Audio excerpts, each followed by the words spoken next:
کہہ دو کہ تم مال خوشی سے خرچ کرو یا ناخوشی سے، تم سے ہرگز قبول نہیں کیا جائے گا، تم نافرمان لوگ ہو۔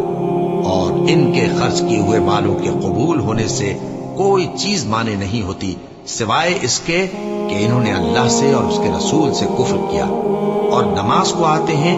تو سست و کاہل ہو کر، اور خرچ کرتے ہیں تو ناخوشی سے۔ بس تم ان کے مال اور اولاد سے تعجب نہ کرنا، اللہ چاہتا ہے کہ ان چیزوں سے دنیا کی زندگی میں ان کو عذاب دے، اور جب ان کی جان نکلے تو اس وقت بھی یہ کافر ہی ہو، اور اللہ کی قسمیں کھاتے ہیں کہ وہ تمہیں میں سے ہیں، حالانکہ وہ تم میں سے نہیں ہے۔ اصل یہ ہے کہ وہ ڈرپوک لوگ ہیں۔ اگر ان کو کوئی بچاؤ کی جگہ جیسے قلعہ یا غار یا زمین کے اندر گھسنے کی جگہ مل جائے تو اسی طرف رسیاں توڑاتے ہوئے بھاگ جائیں،